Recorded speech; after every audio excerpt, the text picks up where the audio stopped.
விஜயா சூர்யாவா அப்படிங்கிற கன்ஃபியூஷன்ல இருக்காரு டைரக்டர் பா ரஞ்சித். அட்டகத்தி, மெட்ராஸ்னு ஒரு சில படங்களே எடுத்த ரஞ்சித்க்கு சூப்பர் ஸ்டாரை டைரக்ட் பண்ற வாய்ப்பு கபாலி படத்து மூலமா கிடைச்சது. இந்த படம் ரிலீஸ் ஆகி ஒரு மிக்சட் ரிவ்யூஸ வாங்கினாலும் ஒரே வாரத்துல 326 கோடியை வசூல் பண்ணி பாக்ஸ் ஆபீஸ்ல கபாலி கிங்கா நிக்குது. ஆக்சுவலி சூப்பர் ஸ்டாரை டைரக்ட் பண்றதுக்கு முன்னாடி ரஞ்சித் சூர்யாவை தான் டைரக்ட் பண்ண வேண்டியது. ஆனா சூப்பர் ஸ்டார் படம் கிடைச்ச உடனே ரஞ்சித்தை சூர்யாவே வழி அனுப்பிச்சு வச்சாரு. சரி, அடுத்ததா ஸ்டுடியோ கிரீன் ப்ரொடக்ஷன்ஸ்ல ஆல்ரெடி பிளான் பண்ண மாதிரி சூர்யாவை தான் ரஞ்சித் டைரக்ட் பண்ணுவார்னு நினைச்சா இப்போ விஜய்க்கும் கதை சொல்லிருக்காராம்.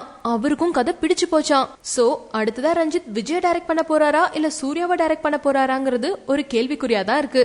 பட் என்ன ஒரு டவுட்னா, இப்ப டைரக்டர் ரஞ்சித்னாவே அவரோட படங்கள்ல காஸ்ட் பாலிடிக்ஸ் அதிகமா டிஸ்கஸ் பண்றாரு அப்படிங்கிற ஒரு ஜெனரல் டாக் இருக்கு. விஜய் கூட அவரோட ஒரு சில படங்கள்ல அந்த மாதிரியான ஏரியாவை டச் பண்ணிருக்காரு. பட் சூர்யா அவரோட எந்த ஒரு படங்கள்லயுமே ஒரு சாயலா கூட இந்த காஸ்ட் பாலிடிக்ஸ் அப்படிங்கிற விஷயத்தை டச் பண்ணதில்ல. சோ சூர்யாவோட கதை என்ன மாதிரியான கதையா இருக்கும், இதுல ரஞ்சித் ஸ்டைல் அவருக்கு எவ்வளவு செட் ஆகுங்கிறத வெயிட் பண்ணி தான் பார்க்கணும். இது பாட்ஷான்னுவாங்க. இது தளபதியும் நாயகனும் கலந்த ஒரு கலவை அப்படின்னாரு. ரெண்டும் சேர்ந்தா எப்படி இருக்கும் அப்படி இருக்கும்.